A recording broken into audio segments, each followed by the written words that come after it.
Baik, Ya, betul. kita tahu sudah banyak kisah mangsa rogol bapa kandung yang mengakui mereka lebih membenci ibunya daripada pemangsa ayahnya. Hanya disebabkan ibu tidak percaya di saat dia mengharapkan ibu untuk melindunginya. Jadi, brother, apa lagi yang tinggal untuk anak ini? Adakah kita berada di era ibu bapa yang hanya pandai melahirkan anak namun kurang ilmu dalam membesar dan mendidik amanah Allah ini, sehingga kan anak ini nanti akan mengulangi kesalahan ini kepada orang lain pula? Baik, terima kasih Finas dan terima kasih kepada pihak TV Hijrah. Baik, bila kita sebut tentang bagaimana ada kalanya sebagai seorang survivor, dan saya lebih suka gunakan perkataan survivor daripada predator seksual ini, yang di mana Finas bertanya, ada kalanya mereka lebih membenci ibu berbanding dengan ayah mereka, walaupun ayah mereka yang melakukannya. Ya. Kenapa begitu? Sebab mudah sahaja. Kerana tak kala asalnya mereka juga mempercayai ayahnya, tetapi apabila ayahnya memperlakukannya sedemikian rupa, maka sebagai anak, nalurinya adalah, iaitu pastinya ibu saya yang sejantina dengan saya, pastinya akan faham naluri dan perasaan saya. Ya. Tetapi malangnya, apabila ibu seperti tidak bersimpati dengan anak, malahan mungkin akan menyalahkan anak, awak salah awak, ataupun kita kata menyalahkan anak ataupun menafikan bahawa perkara itu tidak wujud langsung. Maka itu sekaligus akan menyebabkan satu tamparan yang hebat kepada survivor itu tadi, di mana dia merasakan dunianya tiba-tiba menjadi gelap. Tiba-tiba menjadi gelap. Iaitu bila mana bapaknya melakukan begitu, dan kemudian kita kata ibunya pula tak percaya, malahan menyalahkan. Walaupun ada kalanya ada ibu yang tahu perangai bapaknya begitu, perangai suaminya begitu. Dia tahu suaminya telah memperlakukan anaknya begitu. Tetapi ada kalanya ibu kerana atas kita kata cinta itu buta, maka cinta itu telah membutakan dia, diterlupa. Cinta kepada suami tetapi dia terlupa cinta kepada anak yang menjadi suatu amanah dan tanggungjawab dia sebagai ibu untuk menjaga dia. Ya, saya nak bertanya, okey, baik, kita bila bercakap soal cinta kepada suami, cinta kepada anak, kita boleh katakan cinta kepada suami itu sehingga menidakkan kezaliman dilakukan kepada anak itu sebagai taksub, Prof? Kepada suami sendiri sehingga kan begitu? Itu bukan lagi cinta. Dia sampai ke peringkat taksub ni apabila ya kita orang kata apa, tidak meletakkan, sehingga kita tak boleh bezakan mana dia baik, mana dia buruk. Itu kan. Kerana kita suka pada seseorang, kita percaya pada seseorang, kita obses kepada seseorang, maknanya kita menganggap apa yang dibuat itu semuanya betul.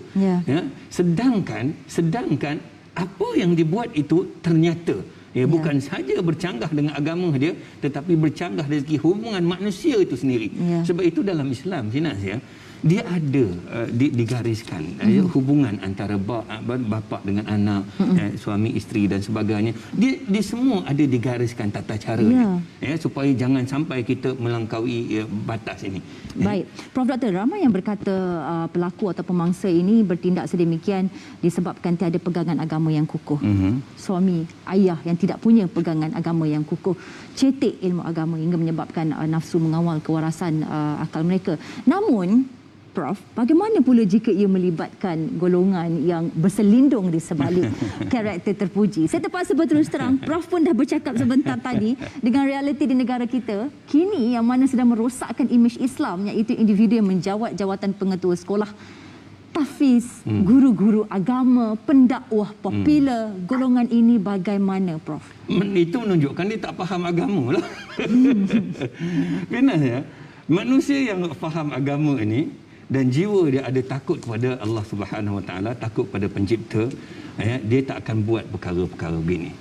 Pada saya, kalau melibatkan figura tertentu berlatarkan belakang agama, apatah lagi mulutnya bercakap Allah air mata tu, kalau kita dengar kadang figura tertentu bercakap, seolah-olah dia ni lah manusia yang sucinya. Nampak pandainya sungguh dia berlakon itu kan. Tapi kalau juga dia terjebak, maknanya dia tak faham agama itu sendirilah. Saya nak sebutkan, orang ini sedang menunggang agamanya. Ini yang kadang-kadang dia amat memalukan. Saya minta maaf, Finas, ya. Kalau apa yang dilakukan itu merosakkan diri dia sendiri, tak apa. Tetapi apabila dia sudah menjadi seorang figure, seorang public figure, dikenali ramai, ada followers dia dan sebagainya.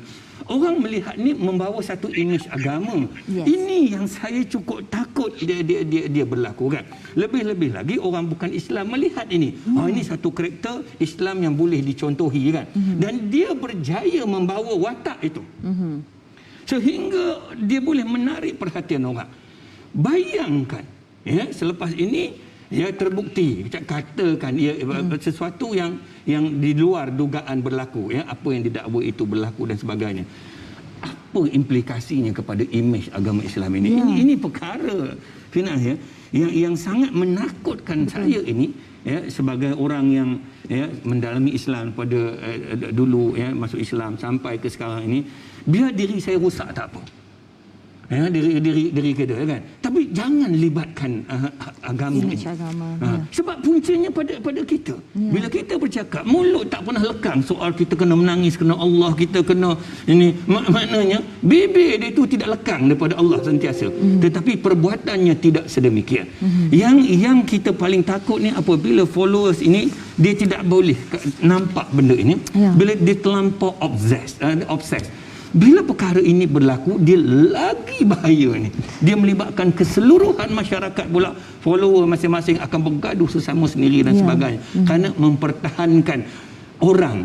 Kita, Fina, saya dah cakap lama dah. Bila perkara ini berlaku, saya sebut, kalau kita nak taksub ini, taksub kepada kebenaran. Itu perkara yang kita kena pegang.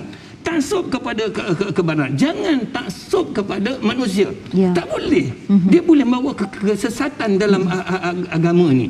Saya boleh kupas lagi macam mana. Tapi biar saya berhenti setakat itu dulu. Taksub pada kebenaran. Nak bercakap tentang kebenaran, kami bawakan kebenaran pada petang ini, Prof. Iaitu di talian telefon sekarang, kami bawakan salah seorang mangsa jenayah seksual yang merupakan Cik Diana. Bukan nama sebenar. Cik Diana, Assalamualaikum. Waalaikumsalam. Cik Diana, terima kasih kerana sedia bersama dengan analisis pada petang ini di saat-saat akhir untuk berkongsi kisah duka yang Cik Diana lalui selama ni. Kalau boleh saya ajukan kepada Cik Diana, adakah pemangsa ini, penjenayah seksual yang mengganggu Cik Diana ini merupakan seorang yang terkenal? Ya, benar, yang terkenal. Seorang yang terkenal. Dan boleh saya tahukah apakah bentuk jenayah yang dilakukan kepada Cik Diana? Dan Cik Diana boleh berkongsi kepada kami. Pada awalnya saya mesej untuk minta pendapat tentang masalah saya lah. Mengenai tetap Islam lah. Berkenaan keluarga pribadi saya. Ya, Cik Diana, teruskan. Jadi bila saya bertanya mengenai masalah pribadi saya, tiba-tiba dia membalas mesej dengan perkataan Lisha. Dia bertanya seperti mengenai malam pertama dengan suami, berapa kali. Jadi itu saya dah rasa macam pelik. Dan saya rasa macam teranaya lah. Menggunakan Islam tapi baliknya. Hello? Ya, Cik Diana, saya sebab kami di sini mengalami masalah audio yang kami tak berapa dengar dengan Cik Diana punya suara. Jadi apa yang saya dengar tadi adalah Cik Diana katakan pemangsa memberi mesej yang agak tidak baik kepada Cik Diana? Ya, tidak baik. Jadi apakah tindakan Cik Diana? Cik Diana melayaninya ataupun Cik Diana memberi tahu kepada ahli keluarga terdekat, dan bagaimanakah reaksi ahli keluarga? Saya cuba tidak menjawab lah apa yang dia cakap. Saya lain. Saya cuba untuk beritahu dekat suami saya dengan keluarga saya, tapi keluarga saya tetap saya fitnah. Sebab dia terkenal. Sebab dia, orang nampak dia kebaikan dia, berhubung orang, jabatan Islam. Jadi mereka menganggap senang. Jadi dari situ tak ada sokongan dari keluarga sendiri. Sokongan suami pun tak ada. Suami saya terus saya berdiam saja. Maksudnya di sini sebaik Cik Diana mengadu, memberitahu, memaklumkan kepada suami Cik Diana sendiri tidak membenarkan untuk membuat sebarang laporan atau pendedahan. kepada sesiapa, begitu? Dia tidak mahu menjadi masalah apa terjadi pada saya ke polis. Apa? Macam mana? Takut identiti saya ni orang tahu lah. Jadi tak nak sesuatu yang tak patut jadi kata. Baik, saya mohon Cik Diana kekal di talian telefon. Saya nak ajukan pada Brother Firdaus, mohon respon kepada permasalahan Cik Diana ini. Ini adalah, adakah ini salah satu daripada sifat, kita nak kata taksub bukan, tapi ini seperti apa yang Profesor Doktor katakan, segala-galanya di-sweep under the carpet sebab tidak mahu menunjukkan itu dan ini keaiban dan sebagainya. Silakan Brother.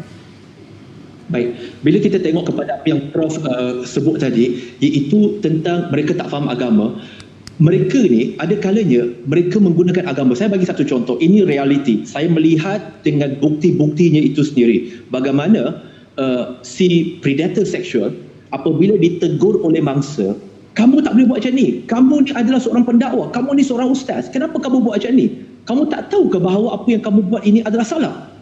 Tetapi kita bayangkan seseorang yang berimejkan agama, yang kalau macam Prof sebut tadi, pijak semut tak mati tu, dia boleh kata, dia boleh melawan balik dengan berkata, yalah, saya tahulah saya buat dosa, macamlah waktu tak buat dosa, tak apalah, nanti malam nanti aku taubatlah. Lepas tu esok dia buat lagi, dia buat lagi.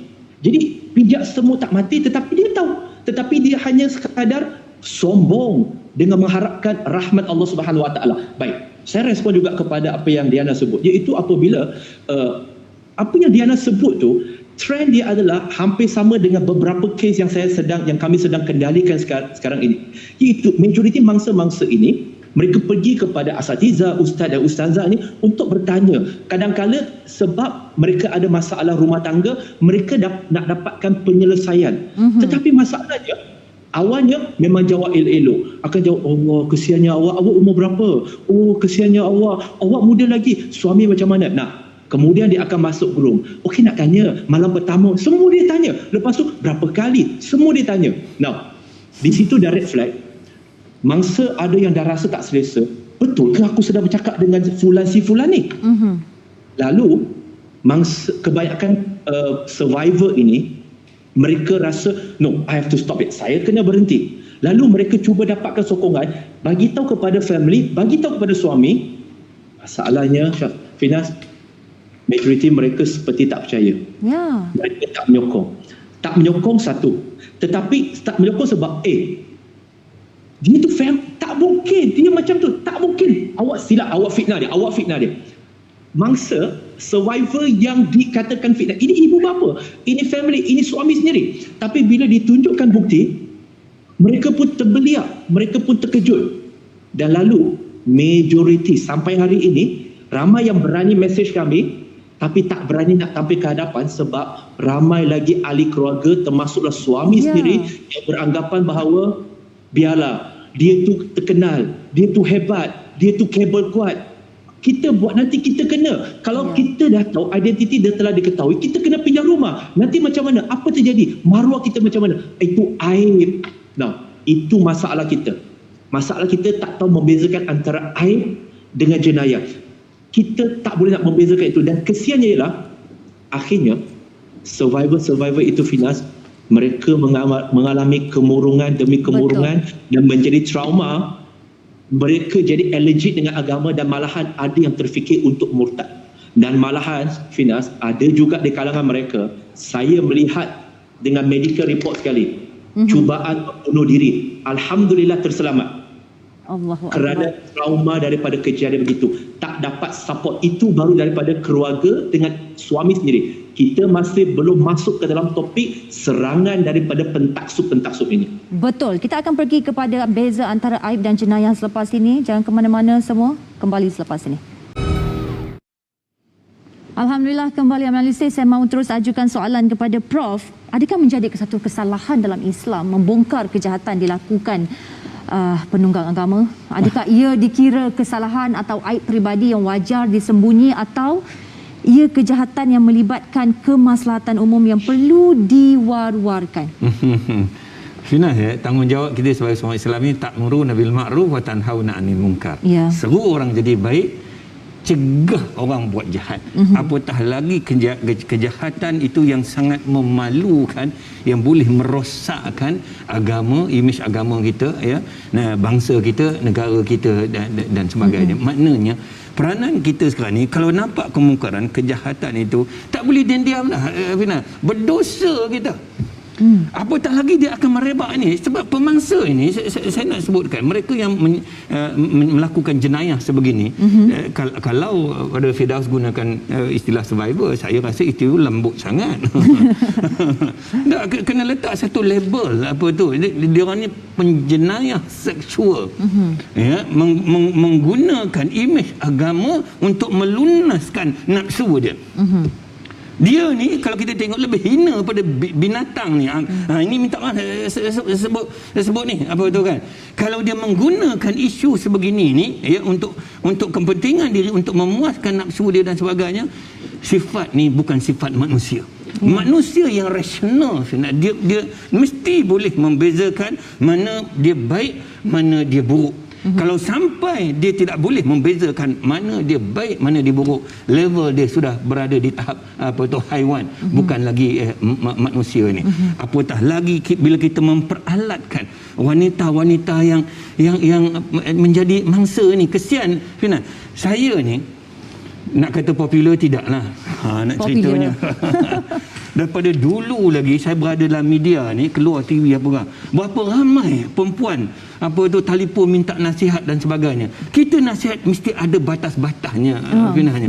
Bukan? Dan bila perempuan itu mencurahkan sampai kita tak larat dengar, kita kena stop the discussion itu. Kena alihkan sedikit. Ya, bukan kerja kita mencongkil macam Brother Firdaus sebutkan tadi. Dia pergi into very deep itu sampai itu kadang-kadang bila penjenayah seksual ini berjaya sampai dia boleh dia buat video cam tu, suruh gugurkan pakaian dia satu. Ini berlaku, ini berlaku. Dan mangsa-mangsa ni pula sebab dia dah percaya sangat kepada dia buat aja. Buat. Akhirnya sampailah ke rumah. Allah, walaupun jenayah ini dilakukan oleh seseorang yang mempunyai latar belakang agama, bukankah benda ini membuka pekung agama kita? Ini masalah dia. Dan ada juga yang memperalatkan agama. Dia bukan latar belakang agama pun kadang-kadang tak ada. Tapi dia menggunakan imej kopiah, imej berjanggut, imej berjubah. Kita ni, Fina, ya, bila kita tengok imej begitu, biasalah, ya, kita meletak, inilah ustaz yang sebenar. Saya tak perlu hairan, Fina, ya, kalau peringkat sampai ada pengikut boleh percaya dalam kes yang lain, dia ada orang boleh hidup di atas awan, di atas langit. Saya tak tahu dah, ini taksub daripada peringkat yang langsung kita tak boleh masuk akal. Sebab itu saya nak ajukan kepada Brother Firdaus. Kita tahu ada satu kenyataan yang menegaskan Allah tak suruh kita taksub atau idolakan Nabi pun. Allah suruh kita jadikan Nabi sebagai kudwah ataupun uswah hasanah, iaitu ikutan baik dan mencintai baginda. Namun mengapa sukar untuk kita memahami perkara ini, brother? Apa yang menjadikan seseorang itu, ataupun kita boleh katalah mungkin bukan majoriti netizen kita, namun kita boleh cakap umat Islam kita kebanyakannya mempunyai sifat taksub itu apabila hanya melihat luaran yang begitu sempurna sekali akhlaknya sehingga menidakkan kezaliman dilakukan kepada orang lain. Jadi mengapa mudah sangat untuk umat Islam itu taksub kepada seseorang? Apakah kekurangan yang ada pada diri kita sehingga kita mudah taksub? Kurang ilmu, salah berguru, brother? Baik, kalau kita lihat kebanyakan ajaran-ajaran sesat dia bermula dengan ketaksupan kepada pemimpin terdahulu. Okey, dia kena membina suatu ikon, suatu identiti. Okey, perlu taksub kepada individu, barulah boleh taksub kepada ideologi. Kerana apabila telah taksub kepada seorang individu, maka apa sahaja yang akan dikatakan oleh individu tersebut, maka segalanya adalah kebenaran. Dan apa sahaja yang orang lain kata yang bertentangan dengan apa yang guru kata, itu semua adalah kebatilan. Dan bagaimana? Dan Finas tanya, apa masalah dengan orang Islam kita? Finas, to be frank, untuk lebih kita kata telus, sebenarnya masalah itu bukan masalah Muslim. Masalah itu masalah universal. Selagi kita bergelar manusia. Cuma bezanya kita sebagai Muslim adalah, kita sebagai Muslim, kita ada panduan daripada Al-Quran dan Sunnah bagaimana untuk membuat keputusan. Bagaimana untuk berfikir. Sebab itu kerap kali dalam Quran Allah SWT, afala taqilun, afala tazakarun. Kenapa kamu tak berfikir? Kenapa kamu tak berfikir? Ya, Allah menggalakkan kita, mencabar kita untuk berfikir. Dan kebiasaannya, ketaksupan itu akan dibina dengan bagaimana dia adalah outward appearance, penampilan dari luar, iaitu penampilannya kita kata pijak semut tak mati. Finas, kalaulah kita ni membuat satu penampilan, kita buat public grooming kita kepada media, iaitu kita ni seorang yang tegas. Tengok macam Prof kata dia tak berapa famous, tapi dia kata ramai orang kenal dia, tapi followers dia dekat Facebook mungkin tak ramai. Betul? Tak ramai. Sebab apa? Tak semua orang suka cara Prof tegas, cakap betul. Tak, orang suka tak apa. Sebab manusia ini dia tertarik dengan emosional. Selagi mana orang itu pandai bermain emosi, pandai mencantikkan. Sebab itu Ibnu Jauzi dalam kitabnya Talbis Iblis mengatakan bagaimana syaitan, iblis ini dia pandai mencantikkan kebatilan. Kebatilan itu dicantikkan. Maka untuk membina ketaksupan, dia kena membina satu ikon, satu identiti yang nampak perfect. Bagaimana dia dengan isterinya dengan dia dengan anaknya. Wow, perfectnya, tak ada masalah. Wow, dia apa orang kata, dialah superhero, segala masalah dialah penyelesaian dan sebagainya. Nauzubillah. Di situlah dibina ketaksupan, kerana orang yang rasional akan find something. Wait, uswatun hasanah adalah Nabi, tetapi dalam rumah tangga Nabi juga ada konflik, juga ada perselisihan. Konflik dalam rumah tangga Nabi itu jelas. Tetapi kita lihat, ada tak ulama Islam yang betul-betul kita kata faham Islam akan buat public display of affections, ya, kepada umum? Tidak. Kebahagiaan itu adalah di rumah, bukannya ditunjukkan dan sebagainya. Bila itu semua telah ditunjukkan, maka itu sebenarnya adalah red flag supaya orang kata, dan itu juga sebenarnya akan menyebabkan orang lain, wow, dia begitu perfect, orang itu begitu perfect, maka dialah is the right person untuk kita minta pandangan dan sebagainya. Tetapi di situlah bermulanya ketaksupan demi ketaksupan. Untuk orang yang emosional, yang saya kata, minta maaf, Prof cakap terus terang, orang bila nampak poster kita keluar, dia kata gandengan terbaik lah, dua-dua ni tegas dia. Saya boleh kata, okey, orang pentaksub ini, orang ikon-ikon begitu, mereka nak cari mangsa yang tak suka berfikir, yang emosional.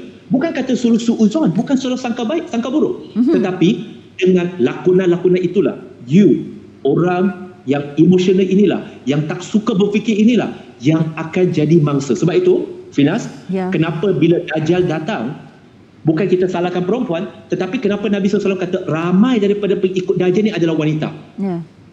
Walaupun jelas kafarah dan sebagainya, ada perkataan kafir, dah jelas dah penipuan dia, pun tetap ada orang ikut. Kenapa? Kerana emosi, kerana dia boleh menghidupkan yang mati, boleh menghidupkan ibu bapa kita yang mati, emosional. Tapi ikut rasional, wait, Nabi pun tak boleh hidupkan yang hidup yang mati. Bagaimana seorang manusia boleh menghidupkan mati? Waktu itu dia terlalu emosional. Maka dalam sudut psikologi, apabila emosional itu tinggi, rasional akan rendah. Tetapi apabila emosional tinggi, rasional tinggi, maka emosionalnya akan mampu dikawal dengan sebaik mungkin. Dari situlah diwujudkan bibit-bibit ketaksupan tanpa disangka. Ya, maka elakkan sifat tidak suka berfikir dan emosional. Dua itu perkara yang sangat baik. Dan kita tidak lupakan Cik Diana yang masih lagi di talian. Cik Diana? Cik Diana? Hello? Ya, Cik Diana. Hello, ya. Sebentar tadi Cik Diana ada katakan selepas Cik Diana berkongsi dengan ahli keluarga, dengan suami sendiri, malangnya perkongsian itu disambut dengan cara yang tidak berapa baik. Cik Diana disuruh untuk mendiamkan diri kerana bimbang maruah keluarga akan terjaja, akan diaibkan. Jadi, apa yang membuatkan Cik Diana tampil pada hari ini? Support sistem mana yang membantu Cik Diana? Keluarga nampak kelihatannya begitu. Bagaimana, dari mana wujudnya support sistem? Sistem sokongan mana yang membantu Cik Diana? Sebenarnya tak ada siapa pun yang support saya sekarang ni. Apa yang membuatkan saya nak buat laporan Sebab saya terkejut dengan berita yang viral dengan ibu dia dikabul oleh pendakwa terkenal. Teruskan Cik Diana. Jadi dari situ saya tak nak berdiam diri walaupun pendakwa ni terkenal, tapi sampai bila kan kita nak berdiam diri. Saya pun nak tolong juga buat report supaya tidak mahu masa-masa lain kita kena. Cik Diana dah tampilkan, dah membuat laporan polis ke? Sebenarnya saya masih dos yang pertama. Saya menuju yang kedua untuk pergi buat laporan. Adakah ahli keluarga Cik Diana tahu berkenaan dengan tindakan ini? Mereka tidak tahu sama sekali. Kerana mereka masih marah saya sampai sekarang kerana mereka cakap saya memfitnah. Memfitnah?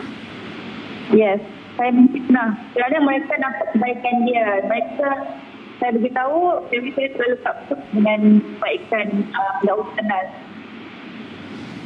Baik Cik Diana, mohon kekal di talian telefon. Profesor Doktor, isteri dah menunjukkan bukti namun dikatakan fitnah. Mengapa sampai sebegini sekali masyarakat kita untuk takut mengkritik ataupun menegur kesalahan seorang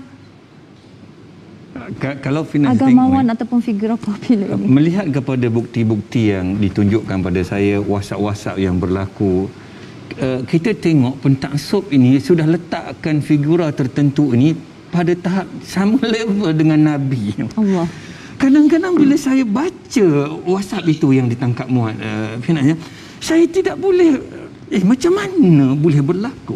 Nabi pun tak minta baginda diidolkan, tetapi menjadi suri teladan sepanjang zaman, mencontohi sunnah baginda Rasulullah sallallahu alaihi wasallam ini. Disebut sebagai uswatun hasanah tadi, bukan? Ya, bukan mengidolkan Nabi, bukan menyembah Nabi. Tapi bila sanggup kita baca mesej-mesej itu, dia kata ustaz ni sudah sampai ke level Nabi dah. Kalau pengikut dia, followers boleh cakap begitu, maknanya dia satu dia obses, dia sangat berada sangat tinggi dah. Maknanya kalau si ni penjenayah seksual ni berkata apa pun dia akan ikut sebab dia sudah letakkan dia pada tahap sebegitu.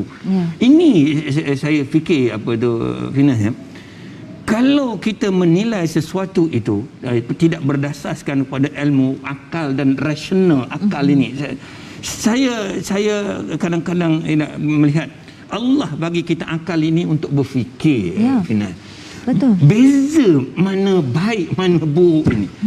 Ini yang saya tidak boleh terfikir. Kenapa kita tak boleh dapat membezakan perkara sebegini? Kalau tindakan itu masih boleh diterima akal, tak apa. Tapi ini sampai ke tahap yang kita tak boleh terima perkara ini berlaku dalam masyarakat hari ini, dan begitu mudahnya kita terpengaruh.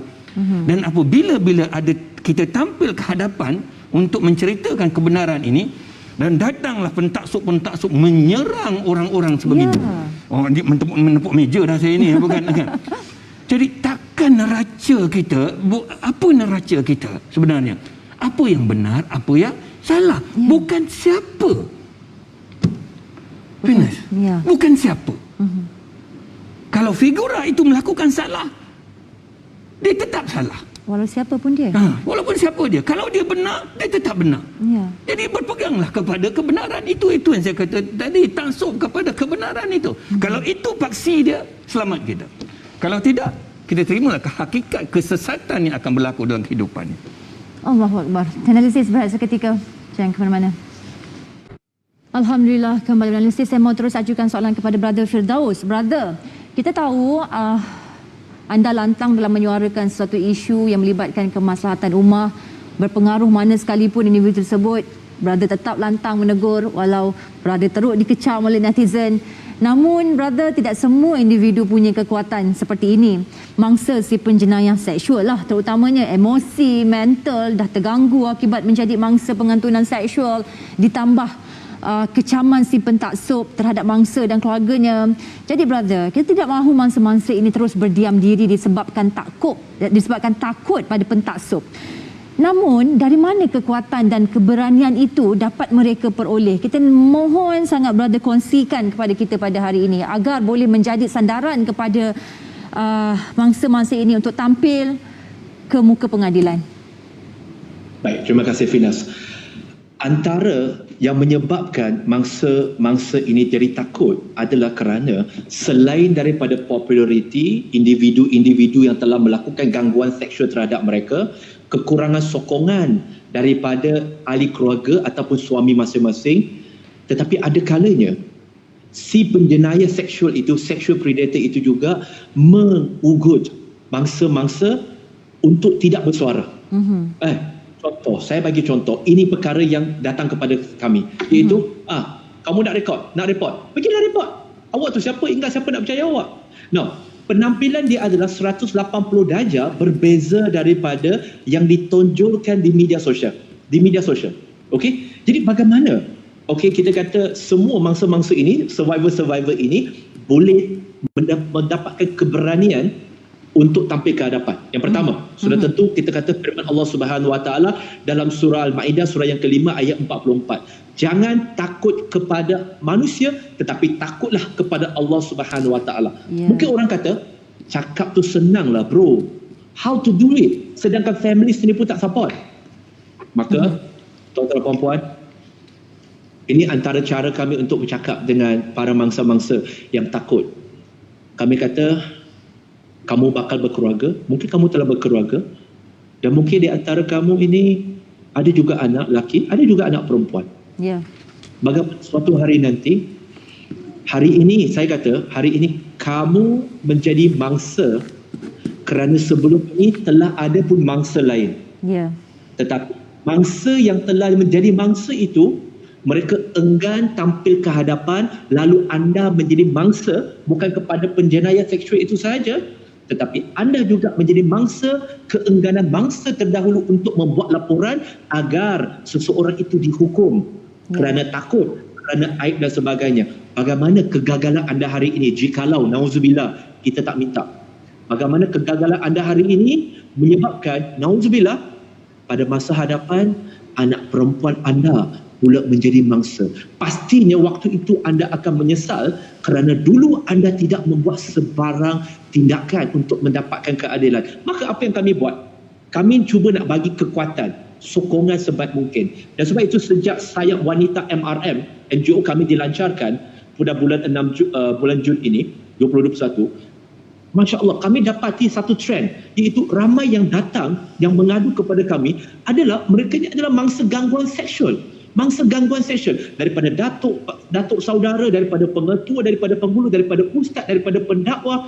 Maka di situ apa yang kami buat? Kami kata, what can we support you? InsyaAllah, number one, dia trauma.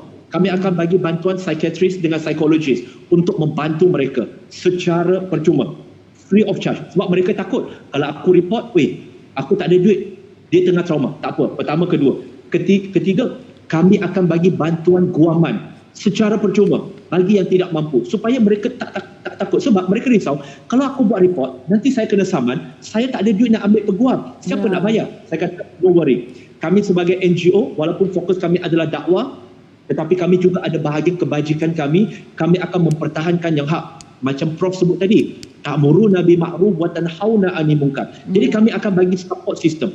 Yang keempat, kami akan cuba bekerjasama dengan pihak berkuasa, supaya identiti bangsa ini dirahsiakan. Sebab itu ramai pentaksub ni mereka tak faham. Mereka kata bila ada laporan polis, bila kita dah start buat hin, mereka kata alah hin ni buat apa, cakap je lah nama, kalau ada bukti pergilah buat laporan polis.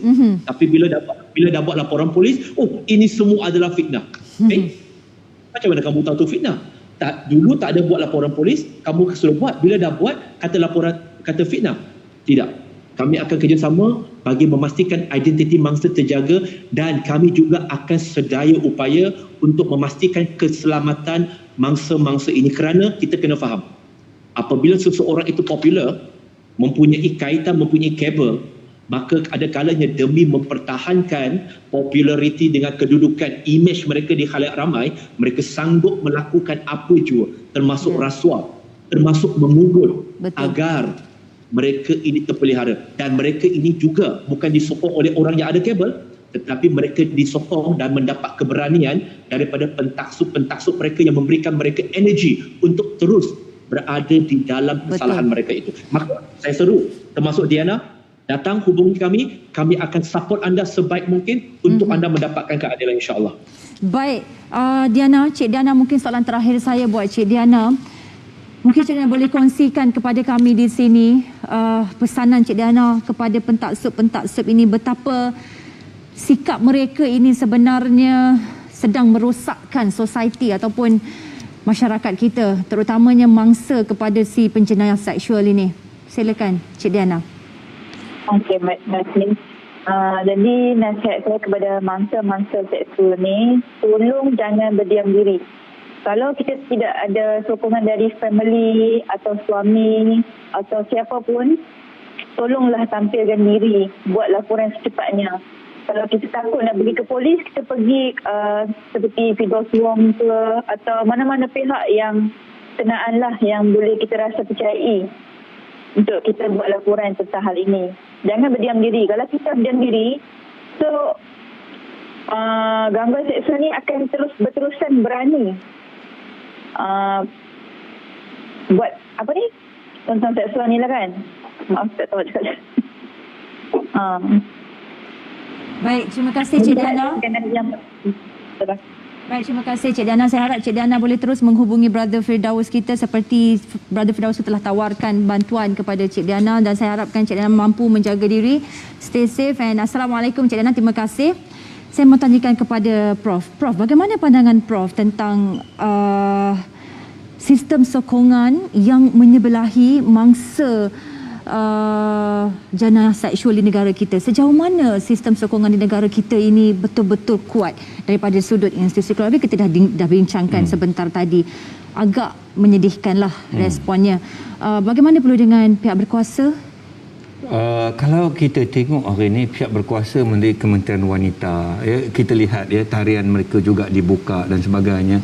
Dia bukan saja untuk isu-isu tertentu. Kalau sekarang ni mungkin kita menghadapi masalah COVID dan sebagainya, bukan, tapi dibuka pada semua, termasuk mangsa jenayah seksual ini kan. Dan kita ada khas Kementerian Wanita ni. Dia tak ada Kementerian Lelaki. Tapi itu kan maksudnya lelaki tak boleh mengadu kan. Jadi gunakan channel ini.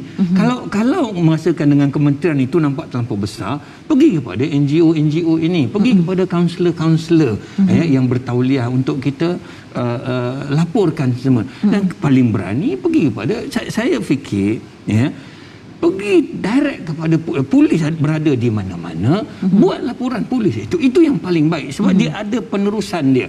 Biar polis yang membuat siasatan ini. Ya, kalau tidak ya, kalau kita melalui NGO dan sebagainya, saya menyokong penuh NGO, saudara Brother Firdaus Wong dan sebagainya. Tetapi dia akan macam mana pun tidak akan pergi ke laporan polis juga. Jadi beranikan diri, tampil ke hadapan. Satu lagi Fina ya, orang sebegini dia pandai, selain menjaga imej dia gunakan benda-benda yang orang rasa impress. Misi bantuan kemanusiaan, supaya kita kata wow, begitu kita dapat grab itu perhatian orang lain kan, melalui bantuan kemanusiaan dan sebagainya. Dan dia selalu menggunakan istilah saya, duit saya dan sebagainya. Sebenarnya bukan duit dia tu. Duit yang didapat daripada orang ramai, dikumpulkan daripada follow yang begitu ramai, dan itu yang digunakan. Tetapi sebenarnya ini yang perlu kita sedar ni. Saya Fina ya, dalam keadaan kita menghadapi kegawatan dan sebagainya, semua bisnes orang terjejas. Saya nak sebutkan kan. Jadi ini yang saya nampak ini, mereka berjaya mengaburi mata kita semuanya ini, dan dengan misi-misi yang dilakukan.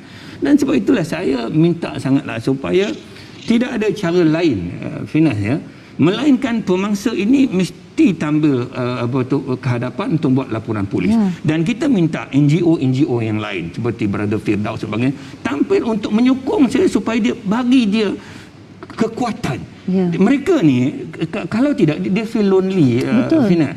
Bila dia keseorangan, dia akan berfikir macam-macam. Akhirnya berlaku halusinasi dan sebagainya. Sebab dia berada dalam keadaan stres, anxiety dan sebagainya kan. Mesti ada satu sistem sokongan yang kuat untuk membantu dia. Kalau tidak, akan berlakulah perkara yang lebih teruk lagi.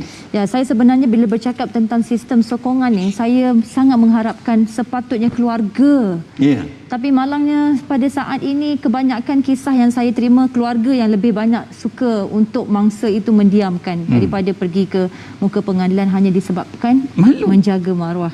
Dia malu. Allahu Sebab ini Akbar. aib. Kesimpulan perbincangan kita selepas ini. Alhamdulillah, kembali menganalisis Brother Firdaus. Sebagai kesimpulan soalan saya, satu yang terakhir buat Brother Firdaus, satu perkara sebenarnya yang kita semua umat Islam perlu teliti. Adakah kita gembira apabila istilah penunggang agama bermaharajalela di media-media sosial bagai sudah dipatrikan kepada golongan ini di benak masyarakat Islam sendiri? Adakah kita wajar duduk diam melihat masyarakat Islam sendiri mula menjauhi dan cenderung skeptikal kepada golongan ini secara pukul rata disebabkan nila setitik 2 ini? Silakan, brother. Baik. Bila kita kata tentang penunggang agama yang sehingga merosakkan agama kita, adakah wajar, adakah perlu dan adakah diperbolehkan dan diteruskan? Jawapan saya begini, Finas, iaitu apabila kita berkata tentang penunggang agama, pastinya akan ada wujud golongan penunggang-penunggang agama ini dalam apa jua agama sekalipun, termasuklah Islam. Kerana kita berdepan dengan manusia. Tetapi apa yang boleh kita lakukan sebagai seorang Muslim, dan inilah yang sedang dilakukan. Apabila kita tahu ada kes-kes yang telah ada bukti yang kita nampak dengan mata kita sendiri, maka kita jangan membiarkan mereka seperti liberal untuk bersuara ke atas perkara ini, kerana kita tahu apabila ada melibatkan isu-isu berkaitan dengan orang Islam ataupun Muslim, mereka ini akan terus melompat dan akan cuba mengkritik, mengejek Islam. Itu apabila kita nampak mereka, apabila mereka dapat tahu perkara itu. Jadi kita bukan orang-orang liberal yang double standard, kita bukan. Maka apa yang perlu dilakukan adalah para asatiza, para agamawan, para institusi agama yang tahu akan perkara ini, mereka tidak boleh menutup sebelah mata, kerana peribahasa Melayu mengatakan, kalau tiada angin, masakan pokok bergoyang. Sepatutnya inilah waktunya untuk institusi agama, para asatiza, untuk keluarkan suatu kenyataan yang mengatakan, jikalau mana-mana pendakwa asatiza mereka melakukan sesuatu perkara, walaupun perkara itu tahu, kita kena keluarkan kenyataan bahawa itu adalah kesalahan individunya dan kita tidak seharusnya membiarkan perkara ini sehingga menghakis kepercayaan masyarakat kepada golongan agamawan ataupun institusi agama. Baik. This is the time. This is the right time. Kita bukan liberal. Liberal kalau kena pada Muslim, kena pada Islam, baik, mereka serang. Tapi kena pada geng, mereka tutup mulut. Wallahualam. Baik, terima kasih Brother Firdaus Wong untuk pencerahan pada petang ini. Profesor Doktor, pentaksub punca jenayah seksual berleluasa. Kita konkludkan. Ya, kita seolah-olah menyokong tindakan kejahatan yang dilakukan selama ini.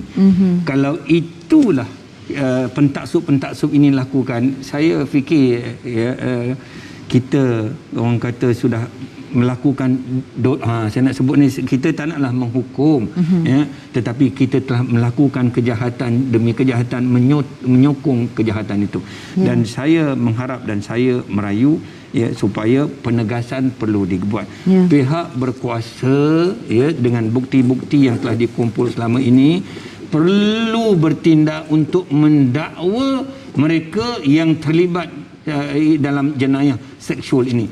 Jangan biarkan ia berleluasa. Saya merayu sangat Fina, tak kira berapa ramai pengikut dia, berapa ramai orang mempercayai dia dan sebagainya, mesej kita tetap kebenaran itu adalah neraca dia. Kalau salah, katakan salah, dakwa dan kenakan hukuman yang sewajarnya terhadap mereka ini, dan jangan simpan lagi di bawah kapet ni.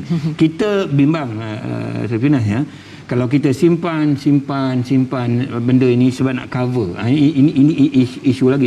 Saya pada awal dah sebut dah. Sama juga dalam masa pun nak habis. Boleh 30 saat untuk Prof Dr. habiskan. Saya minta kita ada keluarga, institusi pendidikan, masyarakat, pihak berkuasa kan. Dalam institusi keluarga tampil ke depan, berani. Ya. Ya, kemudian institusi pendidikan, saya mohon sangat ini. Ya. Ya, pengetua jangan duk simpan lagi benda ini. Betul. Tampil ke depan walaupun terpaksa mendakwa rakan sejawat dia sendiri. Ya. Dan gitulah sampai peringkat dan seterusnya. Dan Baik. saya minta keluarga Malaysia bukan makna semua bertolak ansur, tidak begitu sifatnya. Sarifinas. Baik, terima kasih kepada Profesor Dr. Ridwan juga bersama dengan kita pada hari ini. Sebenarnya sikap taksub ini saya boleh katakan boleh dibendung. Sama sekali ia berbalik kepada tanggungjawab ibu bapa. Anak-anak harus dididik untuk bertoleransi dan meraihkan perbezaan pendapat sejak awal lagi. Sekiranya semangat toleransi dan menghormati pandangan orang lain wujud sejak awal, insya-Allah kita akan peroleh generasi yang bersederhana dalam segala aspek. Buat umat Islam, beragama perlu dibimbing oleh akal yang sihat agar kita mampu yakini bahawa agama bukan menghayalkan tetapi menyedarkan. Agama bukan membodohkan tetapi mencerdikkan. Agama bukan memperhambakan tetapi memerdekakan. Ingatlah, bersederhanalah mencintai dan bersederhanalah dalam membenci. Jangan sampai disebabkan ketaksuban kita merosakkan kehidupan insan lain. Cintalah sesuatu kerana Allah dan bencilah sesuatu kerana Allah. Sekian analisis saya Financinos. Assalamualaikum warahmatullahi wabarakatuh.